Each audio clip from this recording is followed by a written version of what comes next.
Aha. Hi, Internet. This is Jonathan Matos with Stridertalk. Here with my co host, Matt. Welcome back. Hey, hey, another week, another live stream. It's gonna be fun. Yes. Haha. Um, so, yes, you were just talking about the interview that we got, thankfully, with Lu and Yang. It was a fun time. Glad that he had the time to talk to us and talk about some of his some of his previous work, some of the stuff he's got coming up. Um, it was a fun time. hmm Yeah, it was really quality. I was telling you off air, and then I realized I should be saying this on air. That you guys know how to keep up with each other really well, and he's one of the most intellectual people in comics, I think, that I could think of. He'd be the first person I could think of who could talk about this almost at an academic level. I mean, with his kind of background, So Mhm. it's Yeah. cool that you could provide that. Oh, thanks. I always appreciate. I can't deal with compliments, but I always appreciate them, even if I can't formulate a good response. Um, but I just really appreciate that of all the people I could talk to in comics, that we could have him as our first guest on that show. Yeah. Um, Especially because he kind of balances the two, and I think we're going to get into this more in this episode. He has the balance that I'm really liking in some creative stuff that's coming out now.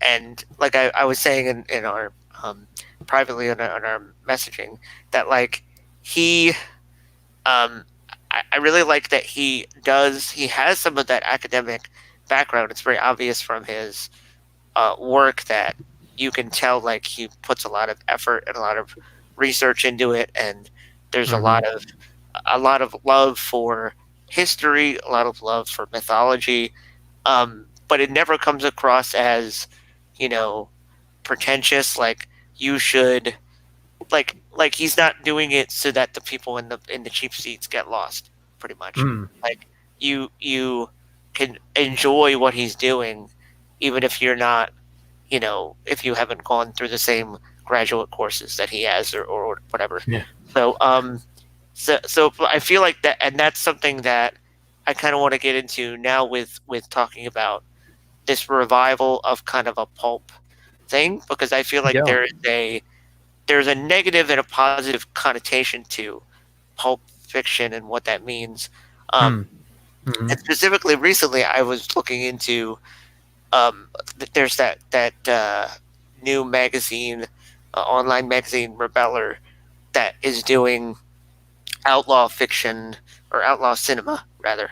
Um, but it started getting me to think about how, like, there was an era in which there was a lot of like detective novels, and you'd have somebody that like just writes like, you know 20, 30 novels, and like that's their canon. They have like a hmm character, and they have like, a whole library of work that they're just pumping out. um but I feel like with you and me, and I would even count my sister, Melissa, in this, there's Yeah. this Sure. kind of desire to balance this idea of like, okay, so I want people to viscerally enjoy this thing I'm working on, but also, you know, and I think especially with you and Melissa, you really have a fidelity to history, and like she's right now she's working on a Greek mythic story called Dread Persephone. Um, Cool. and so there's this desire as she's writing to be like, well, this is how Dionysus would act. And it's like, I'm sorry, Melissa, but that's a fictional. Like, there's this idea as she's talking about it that, like, there is, like, this character is real. And I need to make it, like, I need to, there's this kind of, like, feeling that it needs to be authentic, I guess you can say. hmm Um, and so what I'm going to call this, and it's another thing that we can use together if we wish. I feel like there's this thing of romantic realists, or romantic rationalists, where like Mm. there's something within. Those are diametrically opposed. What are you doing? You're gonna you're gonna cause the apocalypse. but I think, well, I feel like that's kind of what I want to kind of debate a little bit is like Yeah. what we we we are in a time, and I yesterday I actually watched somebody make this case about the Cats movie because like Hmm. there was an attempt to make such a weird thing like the T.S. Eliot poetry infused madness like combined with musical theater. The movie was trying to make it realistic, and I don't know, like that just seems to me like that's the ethos of like we want there to be realism, but we also desperately want to preserve this esoteric sense of the you know um like the numinous or like the mythology that we've had, and so there's this kind of butting up against each other that's happening, and I feel like Pulp is where that's probably that has the most um, yardage. It's like the most like uh, like you have Yeah, this where the avenue, unity can really, you really can meet these up, I guess, with right? that. Yeah, and I feel like Hmm. there's this idea that um, you can make something like there's Conan the Barbarian's an example. These are like the classic pulp characters, Dick Tracy. You have all these characters where like you're having this gritty story, but there's these tropes or these conventions of making it something that is larger than life. Um, Yeah. and I feel like that's expand. Is there anything you can think of recently that you feel like is a pulp revival thing, um, and speak Oh to gosh. I guess what maybe like the stuff that you like that um, in your art uh, might mirror any of the madness that I'm talking about. No, I think you've already convinced me that that's the paradoxical way forward with that this desire to have realism and yet have a fantastical element. Because I think most of the European comics I grew up in Mm-hmm. were doing that. A couple friends and I we watched it was an animated Asterix movie from Okay. 2015, I think it was. Oh, I need to see pictures of this. Yeah, it was really fun. It was great. I was smiling all the way through. It was a fun kid story. It was pretty. It was very. Uh, it was definitely a love letter to the actual comics, and I think they did it well. And that's always been kind of lampooning. I mean that's satire, and maybe satire. I think there's a way that pulp can do satire. I guess maybe there's a subgenre that's Right. European pulp where it's like we're taking something that's serious and we're adding a bit of super real. I don't know. We're pulpifying it in order to play on the genre and play against it. I guess Right. I got to think about that some more. But I mean, Tintin is pulpy. It's very pulpy.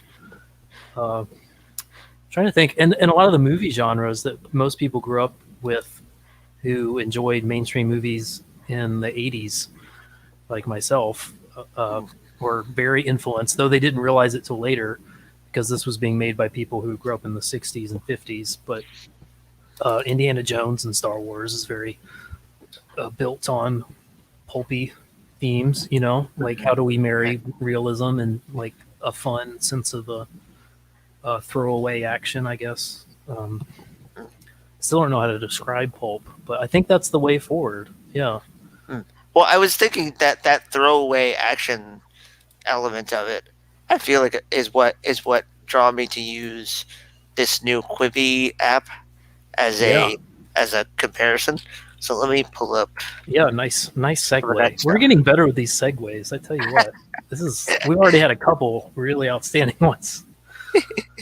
Um, Yeah. so The 10-minute video. It's like YouTube back to what, circa 2011 or something. right, because so what's interesting is that they're kind of combining the um the appeal of something like TikTok or Vine, like these short videos. Um, but this is the first that I've seen where they're kind of so I don't know how many like web series you've kind of followed. There are uh, I think there may be one or two like the Guild, um, and it's kind of weird because you might not think of like shows that you've watched on YouTube as web series, but some of them kind of blur the line. And I feel like it's difficult now because there's been this transition to like YouTube favors longer content now, and there was a short amount of time when they were Hmm. favoring like 4 to 7 minute like videos. Yeah. Um, but anyway, so this is kind of the length of a normal web series now when you're just doing like entertainment news or like those types of shows. That's a good point. Um, Or just like streaming on. Yeah. Well, no. Well, I take it back because you're thinking, yeah, the 10-minute variety. Yeah, sure. yeah, you get like or like if you say you're watching like a let's play or Yeah. something like they usually cut their stuff up into like 10-12 minute chunks. Hmm. Um, and so uh, but what I thought was funny was that the first offerings here, um, if I can see if I can open this to oh wait. So the first offerings are um, like really what I would say are like pulp classic, where you're getting Hmm. like this is a survival show. So think like Jack London, Hmm. just about this character played by Cersei from Game of Thrones, um, or not, Yeah. sorry, not Cersei, Sansa, who, and it's literally just like her out in the wilderness, and it's 7 minute like episodic series about her surviving out in like the northern Pacific, and then literally like one of the gothic short stories that you get to read in high school, The Most Dangerous Game, is being adapted. And it's Yeah. but I think so. I That's the one that I actually checked out the first episode of, and it's kind of weird because I think it will either lose you in the first episode or you'll be down, and I think it depends on what you're looking for. Hmm. But pretty much it's just like it's the same plot, but rather than it being a rather than it being that he like meets a dude and the dude like slowly reveals that that he's about to hunt him. It's like right in the first episode he needs the main character Dodge needs money, and so he meets up with a rich dude played by oh what's the I forget the actor, but he's the German lieutenant in Inglorious Bastards. Um, Uh, Christoph Waltz. That's his yeah. name. Hmm. He meets up with Christoph Waltz, and Christoph Waltz is just like, so we're gonna hunt. If you need money, we're gonna hunt you. And so he pretty much, I mean, if you are gonna watch the show, you would assume that he agrees to be hunted. So it's kind of the idea that he needs treatment for his cancer, and so he's willing to participate in this thing Hmm. for a high cash payout. So you either think that that's stupid, and so you're not gonna watch it, or I think what this app is banking on is that rather than prestige hour-long dramas being the driving force, maybe they can add this balance of like, okay, there are people that want that, but then there are also people that just want action, and so we'll give them that. We'll give them something that is just these little bits of action and adventure, and we're gonna put that on Quibi. And there's also like I'm not gonna say that's the only thing that's on this app, but it just struck me that that's what they're trying to push for, Yeah. and that it seems like a counter to what the golden age of TV was already trying to do with like Breaking Bad and um, Very much so. and Yeah, Madman and things like that. yeah, and a lot of the uh, other content on YouTube, like uh, Rogan stuff, like 3 hour interviews, 3 hour plus. Uh, yeah, this is kind of neat. I mean, it fits into the whole decentralization of media and culture, Mm. which I'm kind of into. Where it's not, there's no longer a monolithic approach to media, and it's curious. I mean, they wouldn't do this sort of thing with. I think something like 11 billion was invested in this in Mm. 2018 to get things up, or no, 1 billion, 11 investors Oh, okay. to get it up and running. If they didn't think, not that they could sway everyone to consume shorter content again, but that they knew that uh, there are multiple markets, there are many markets, and you can find a niche that's very, very profitable and Mm. not have to directly compete with long form stuff on Netflix or YouTube, which I think that's pretty refreshing. Right. I think that's those two things. I think the decentralization aspect of it, where you can you can have different markets for different types of viewers, I think is cool to see. And Yeah, I would be interested in your opinion on where the whole niche marketing thing is right now, because I feel like there's there's been enough big players coming in to entertainment in this kind of decentralization that we're seeing.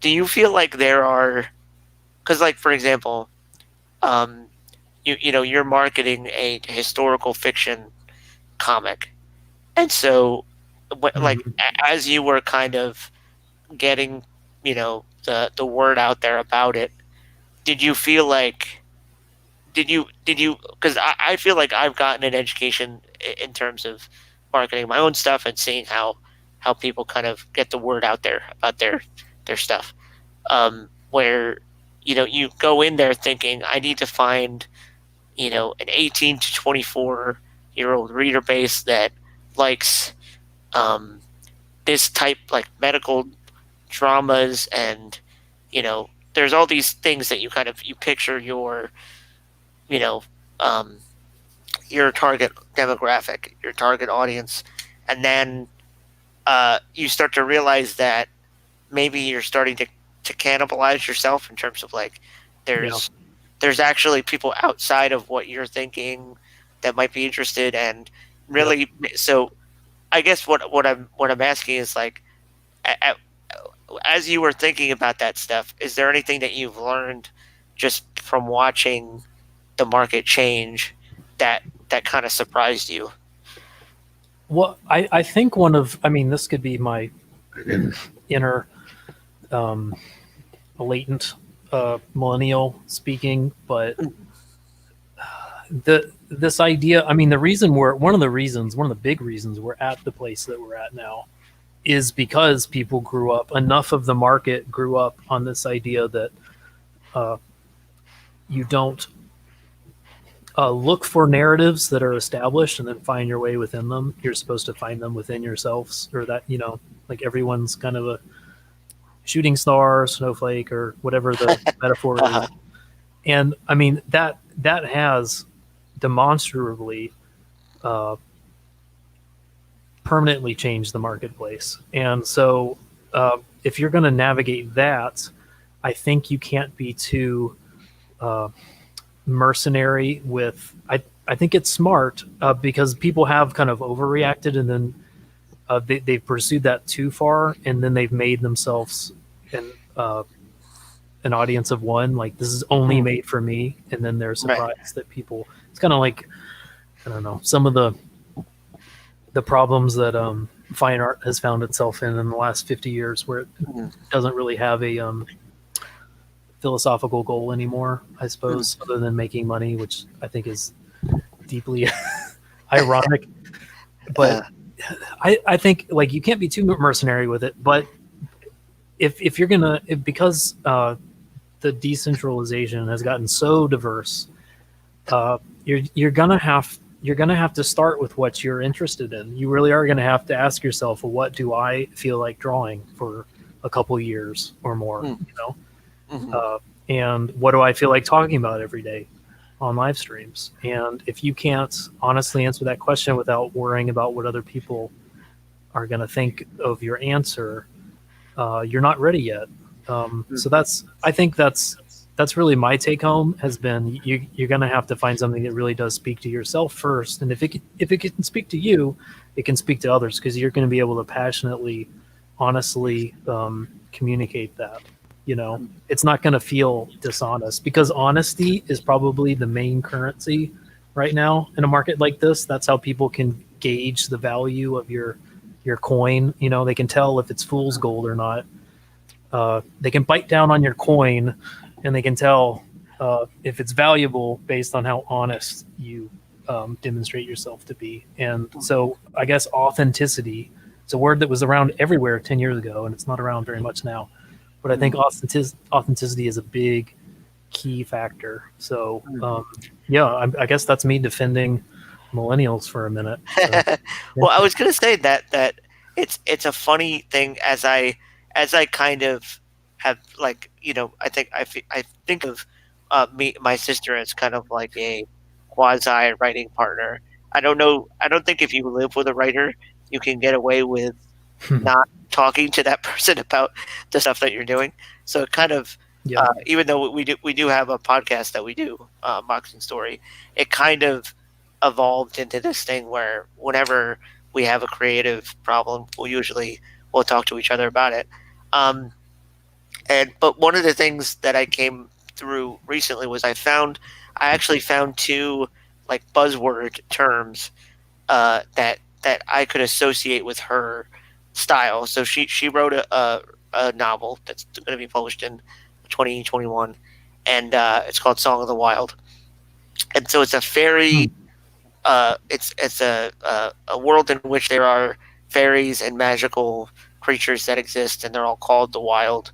And there's a character who is half wild, half human, um, and the idea being that she exists in kind of like a ranger status in this world as a bard who can like play music that's like magical, and it soothes some of the creatures that exist on the border.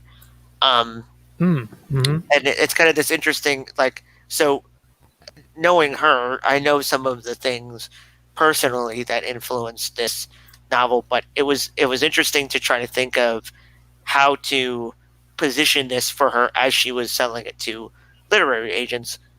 But like from our perspective, it was very difficult to come up with some of those terms, especially because there aren't many fantasy things that don't that try to have like a political message or like a identity message that aren't just completely opaque. Like you can tell right off the bat what it's trying to do. Think of something like Hmm. Zootopia.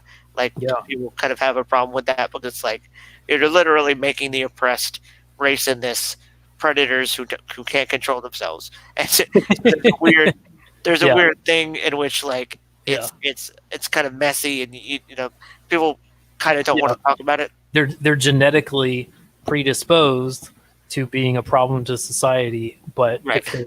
if we can kind of steer that in a direction that's closer to us, i.e., the herbivores, then they can actually be normal. And yeah, Right. it's amazing the things that they Right. yeah. But I think like in essence there was a similar like there's a similar thing being dealt with in her novel, but it's trying Oh, to interesting. ask basically is this like basically the villain who the person who turns out to be a villain uh, takes that tack that like this can be scientifically solved, and so we really because the main character is by nature of who she is trying to be neutral and trying to be compassionate and everything and deal with this rationally. There's within the actual text, it's dealing with the fact that is this something you can just fix in someone, or is this something deeper? Right. So to me, Ooh, it's a very fascinating I love that. way Yeah. of doing it. But what I later found out was there were two words that can kind of in our minds think about what are the X factors of this, what are the elevator pitches basically that you can make about this. And I found two terms. One is a fairly dated one, a fairly esoteric one. It's called a picaresque novel. So you think Don Quixote. Um, Hmm. they're usually like roguish characters that are uh, charming, and you basically are rooting for them to win, even though they're like an outsider, maybe in the lower class. Um, and they work in the novel on the fringes of this society, but you kind of are rooting for them to get their comeuppance in the end. And it's kind of similar because she is a bard. She's basically it's the kind of elevator pitch she had when she was first thinking about it was, what if the bard who is like the third wheel in a D&D campaign was the main character Hmm. of the adventure, right? So Yeah. that's I think in her mind, like I wanted to continue to tell her, like, even though this is an old story to you and you've been working on this for 3 years, like this is still something that's cool about this, and it's something that you can use to sell this to readers. Um, and the other thing is apparently Hmm. within the fan communities, there's a term called arcane punk. The idea Okay. being that you magic within this world is not altogether um, it's not been unraveled, I guess you can say. So you can have something Hmm. like Harry Potter, where there's there's Muggles and there's magic people, right? And so there's this idea of like magic is still special in this world. It's not like everybody has access to it. Um, and so within her Song of the Wild series, um, there's this idea that you can go and be educated in a specific type of magic, but then there is a magic race, and like that's different. Like the wild are born magic people, and they can do all sorts of magic themselves that's only specific to them. And then there's magic you can do through like objects or through like rational, more like the sciences and the arts. You can use that to make magic. um, Yeah. but there's two things. So I felt like that's an interesting hook to it.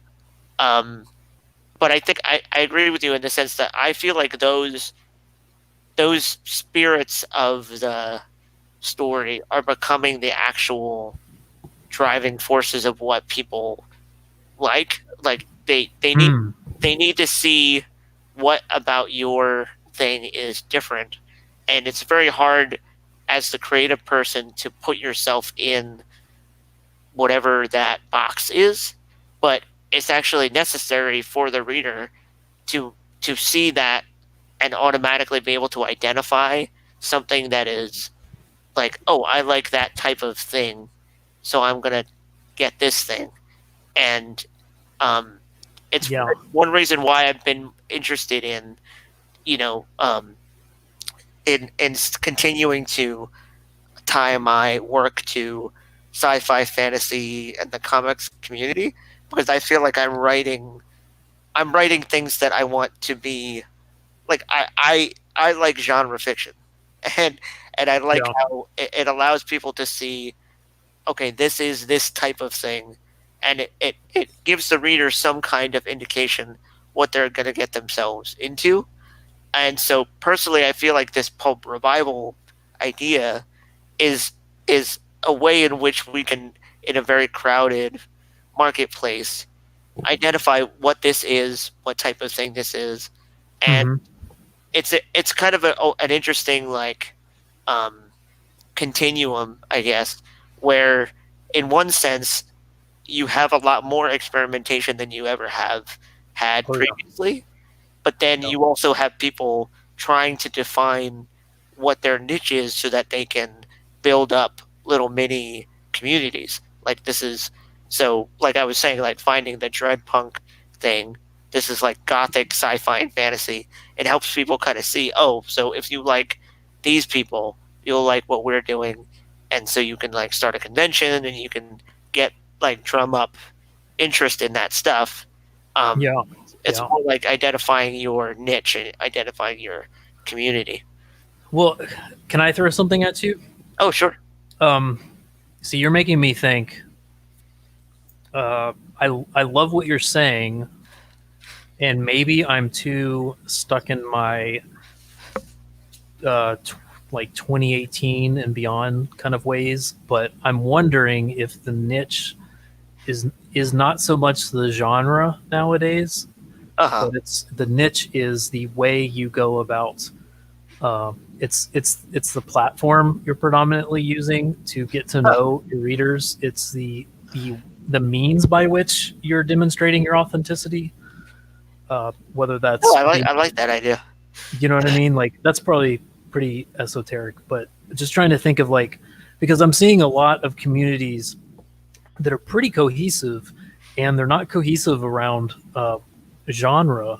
They're cohesive around approaches to serving and interacting with their audiences. You know what I mean? Like it could be predominantly on Twitter, and they're the funniest people on Twitter or something. You know, like they always have the hottest memes, and so you're like, do you know what I mean? Uh, Or right. like people who are spending a lot of time coming up with topical YouTube content almost on the daily, and so they develop like an authentic.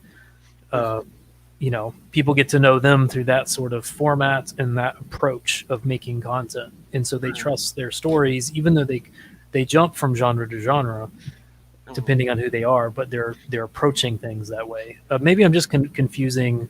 I mean, maybe I should just say I don't know if genre is as important as uh, marketing value at this point, just No, because so people I being think worried about how to I find. think I'll offer a counterpoint, but Yeah, like I think you're good.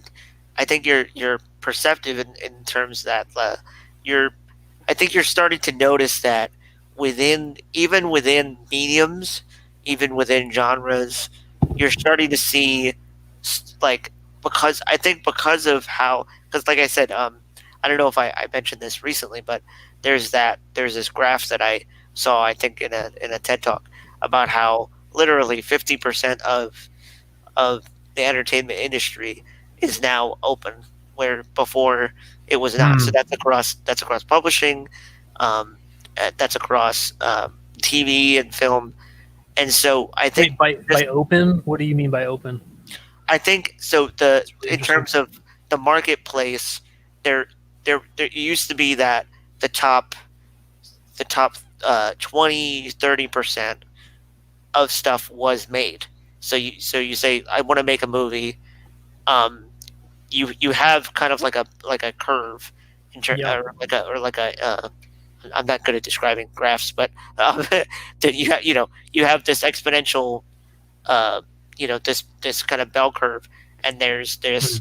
there's the peak that actually get they pierce the veil. Like everybody has seen Independence Day, I guess for example, um, Gotcha.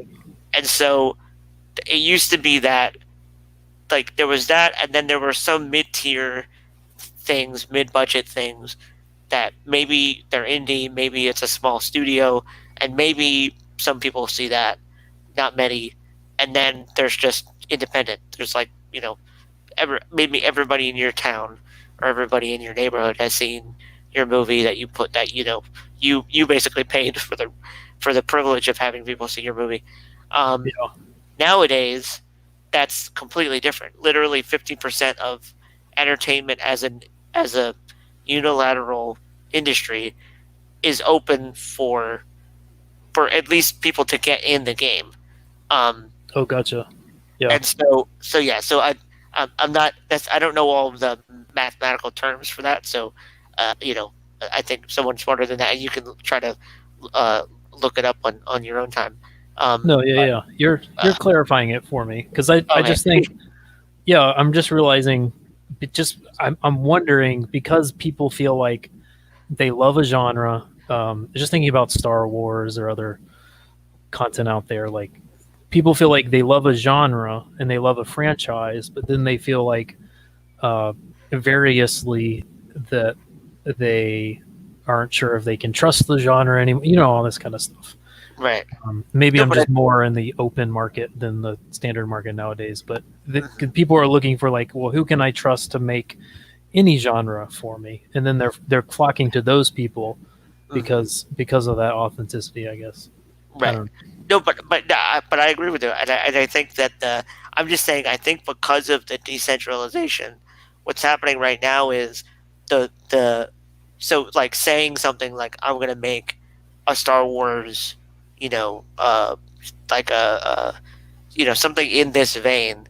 It's actually like you're saying, it's not just good enough to say this is my list of like comp titles. This is something that's similar to what I'm doing.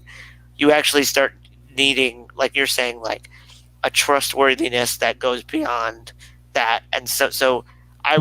I would Yeah. espouse two kind of prongs from that. You Hmm. have the people that are more about, excuse me, like the like you're saying, like different communication tunnels. So you have like people Yeah. that watch YouTube live streams. You have people that are trolling Twitter for interesting people to follow. Yeah. Um, Or and I, Instagram type content where they find out about a book that's coming out because they follow particular stories from particular creators. And, right, yeah. exactly. And so you're seeing now people. It's interesting because it's kind of like, this is.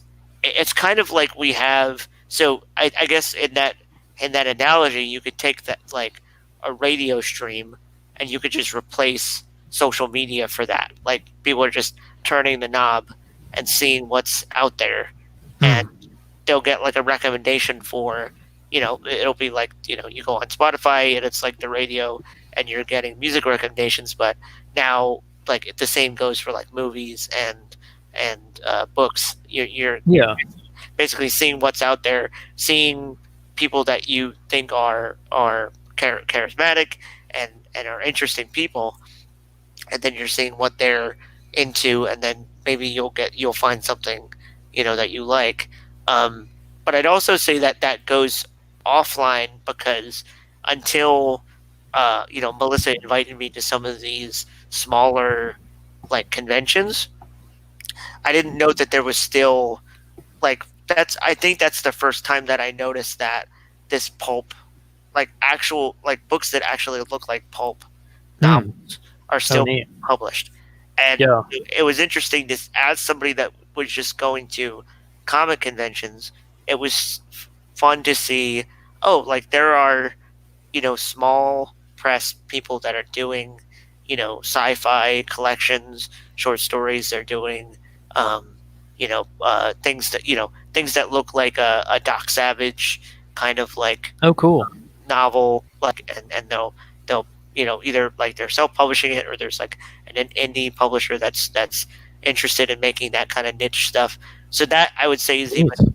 a different type of thing where you there are certain like physical places you can go, and there are people that will be interested in and so I it's kind of Yeah. weird Sure. because Sure. like you're saying with the fine arts, there's that kind of branch where you have like literary fiction and you have like fine art shows, and so like you can support your like local person that makes really awesome, beach landscapes and all that stuff. That kind of I feel like is its own thing, independent of the internet. But I think the internet is probably the biggest. I think is at the top of that curve, right? That's the place where Yeah. if somebody can figure out how to get their stuff online and create a good, basically a more fleshed out content marketing schedule, like I'm putting out a live stream, I have a Yeah. e-newsletter and things like that. They're probably doing the best in terms of having like people can find It's the their most efficient for sure. Yeah. but I was surprised to see I went to so Confluence is a big one. They're a sci-fi fantasy convention up here, and there's a lot of different types of um, there's this idea of like community that I think that builds after a convention has been going on for long enough. Like for example, one of the conventions I think last year George R. R. Martin came to, and it's like you would think that someone of his caliber would only go to like San Diego because there's you know Yeah. that's where he can have the most reach, but there was this idea to me when I heard that, oh, he goes to this sci-fi convention I've ever heard of. It's because he feels like those are his like people, and that if he Hmm. goes there, they maybe are the most apt to like if there's like reporters there or whatever, they can actually. I think it was like the Pittsburgh com like sci-fi convention or something, um, or sci-fi fantasy convention.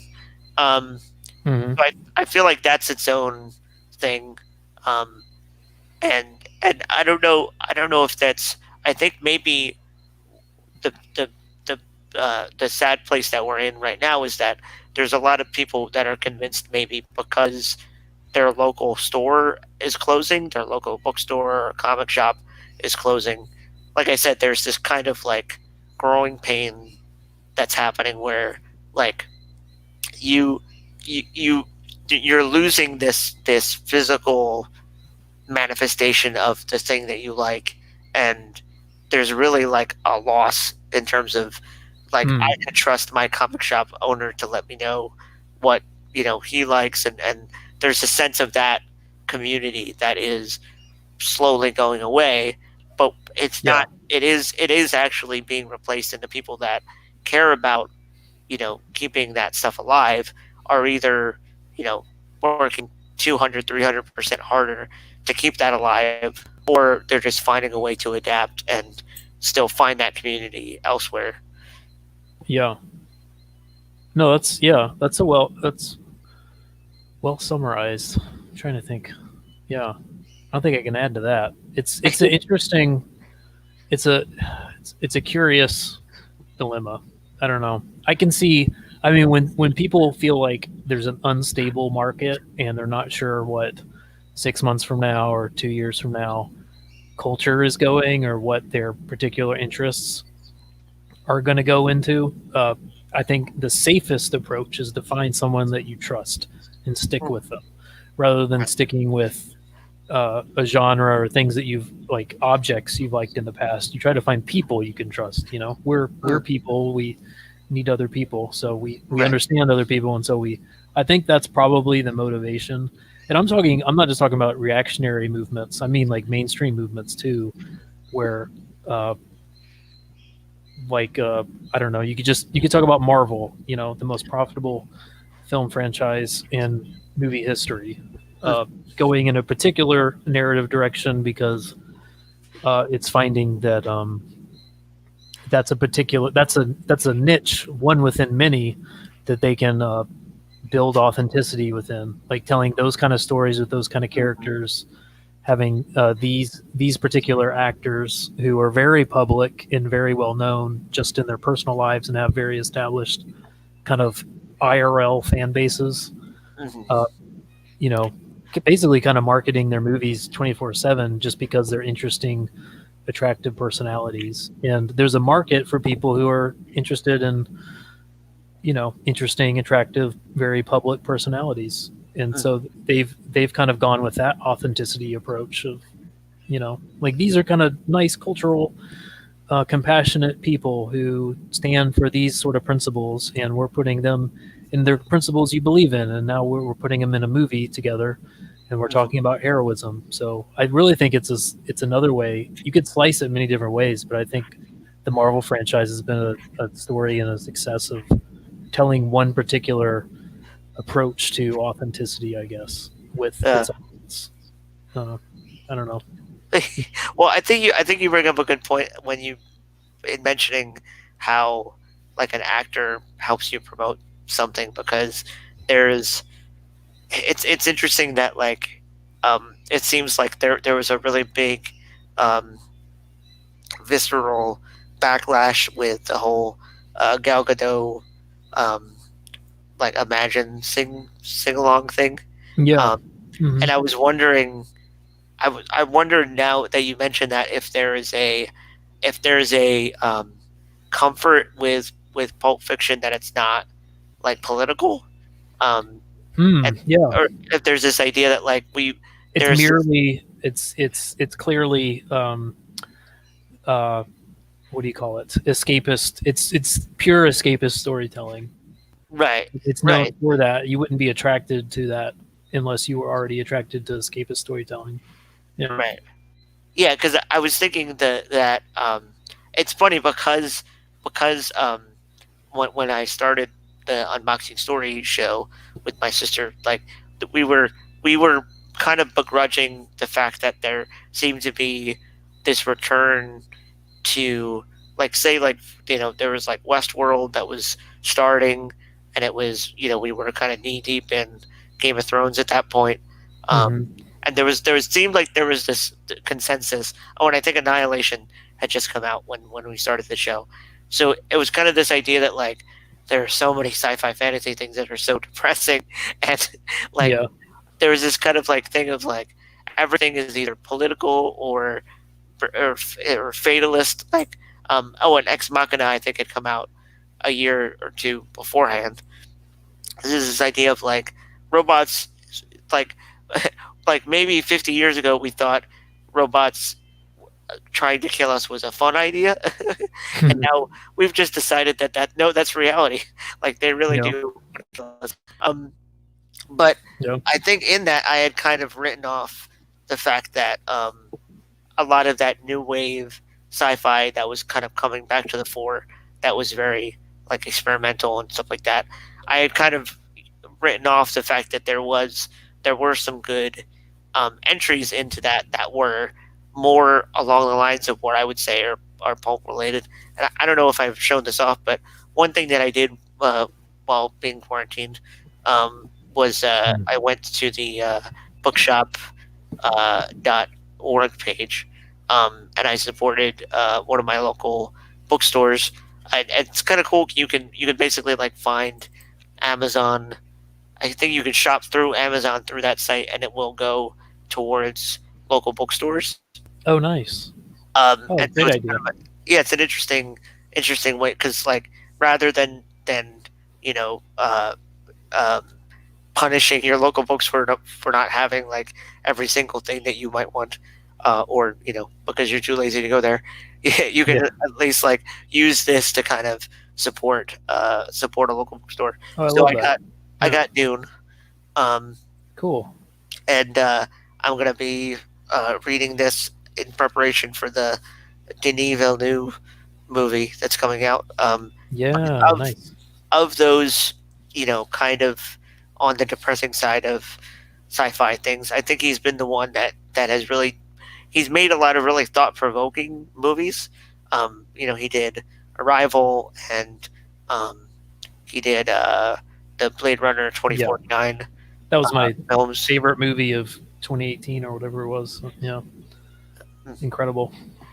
Yeah, so I'm excited that he's set to direct. Probably is either close to wrapping it up or will be close to finishing filming soon.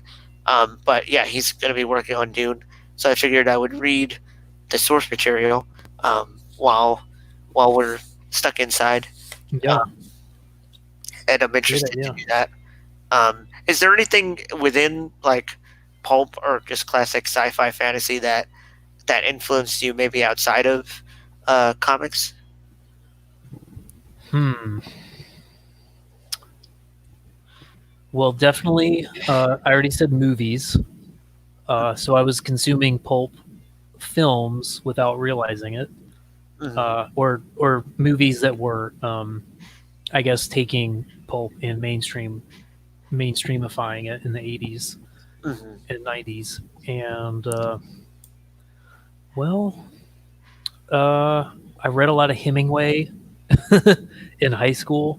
Ooh, ooh. And that's not it's not pulp, but you know what I mean. Like it provides a lot of the fuel for later what would Mm. become, I guess it's like the upstream source material for a lot Mm. of the interest that I think that Yeah, became pulp. and I think there is something.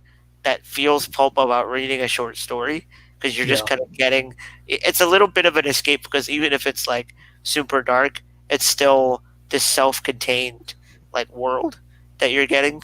And I think Yeah. there's certainly stuff of his that is more like more pulpy than other things, um, in the sense that like you'll get like this is like the story of a soldier, um, like fighting, like bullfighting in Yeah. you know 1920s Spain and stuff, so Hmm. like Or that. like rum running in the Caribbean or something, Right. and yeah, Key West stuff.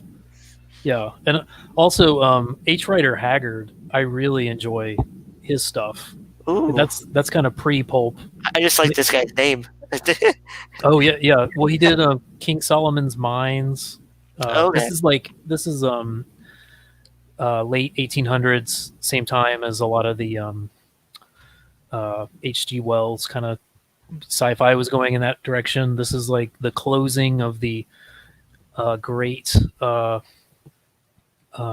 age of exploration, I guess. Mhm. And a lot of people were reading in like pulp magazines, like actual accounts of here's a guy who went into the interior of Africa and he came out 2 years later and this is what he saw. Uh-huh. And he's publishing that, and people really ate that stuff up. So there were a lot of fiction writers who were writing for periodicals, a chapter at a time of just like a uh,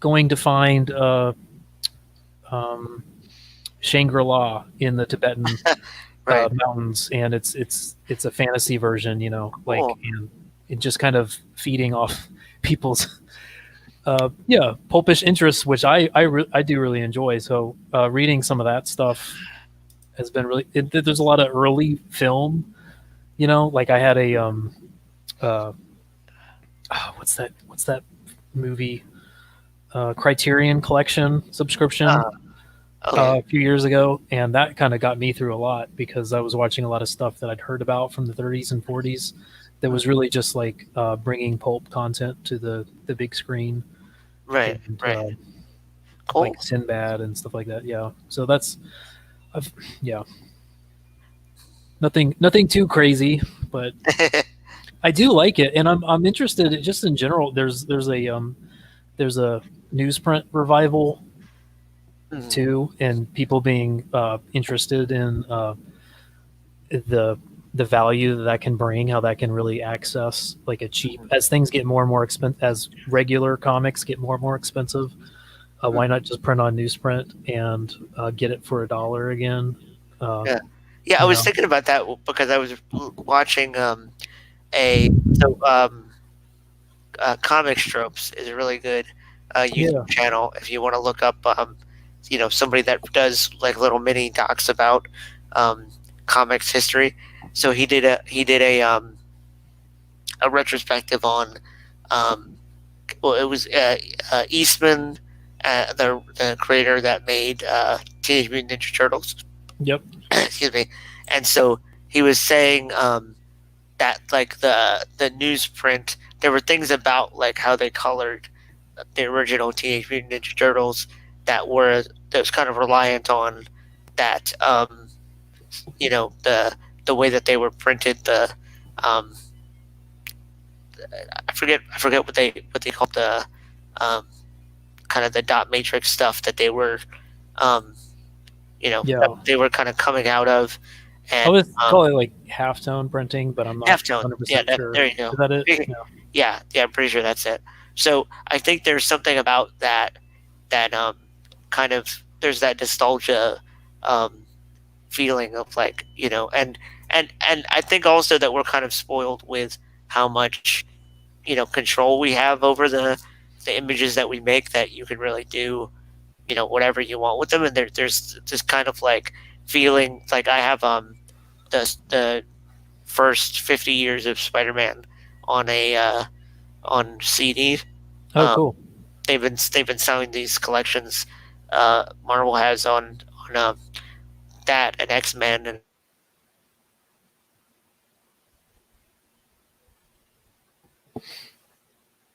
Uh oh, you still there? to be lazy.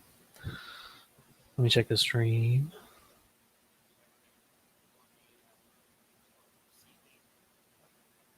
Hello, hello, hello.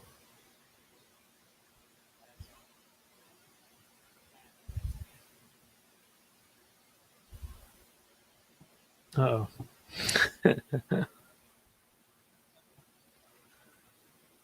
Let's come.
Hello.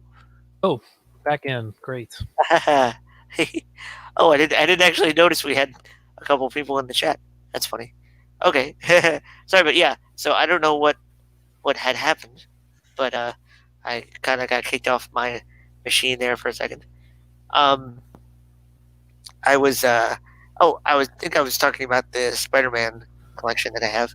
Yeah. Um, there's just something funny, cool about reading, like seeing the actual printed page and like seeing how they used to color the comics. And I feel like there's something Mhm. about the limitations that they had to go through, which forced them to be a little bit more creative. Yeah. Um, Yeah, and and more so, distinctive, I guess, just by necessity. Yeah. right. Um, but yeah, those were my points. I can see from the screen that I think there's something afoot with the computer, so I better wrap it up. Um, No, gotcha. but Dang. yeah, thanks everyone for stopping by. Um, you can check out real quick. I'll pop up some of my stuff. Um, you can check out Cain and Abel, my novel that's on Amazon. It's free on Kindle and audiobook. If you don't have Audible yet, you can get that for free um, with a Audible membership, or you can get the paperback for $10.99. Um, we also have um,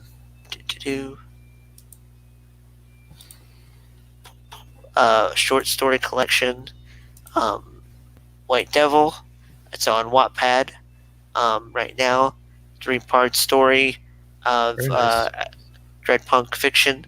We have New Babylon, listed as atomic bomb story. We have Neon Bathsheba. That's a cyber, uh, sorry, a techno thriller. And Last Surprise, a demon possession story. So some good Nice. horror stuff uh, for the quarantine. Get you Hmm. by. Get some thrills in there.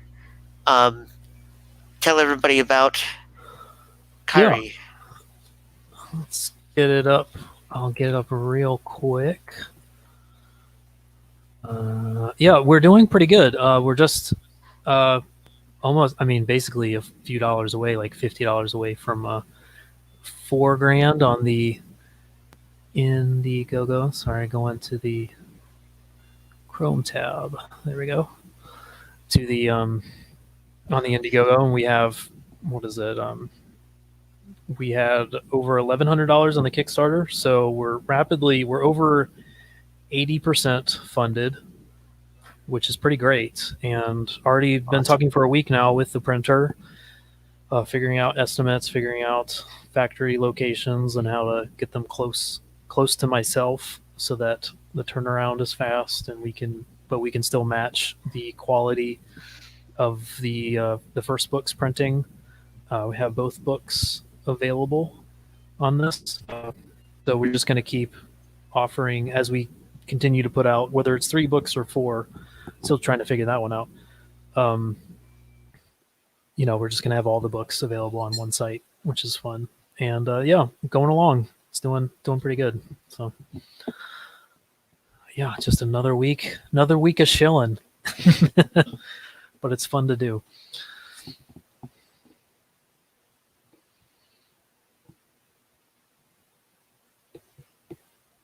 Oh, I think we're frozen yet again. But I believe you can still hear me. So letting you guys know, I guess we'll just wrap it up here.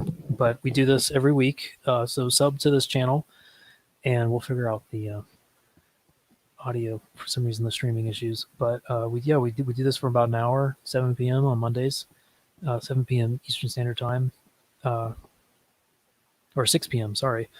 And yeah, we have a go with it. We talk about kind of storytelling, the DIY gig economy kind of market that we're both in, and we have fun. So thanks for checking this out, and we'll talk to you later. Bye.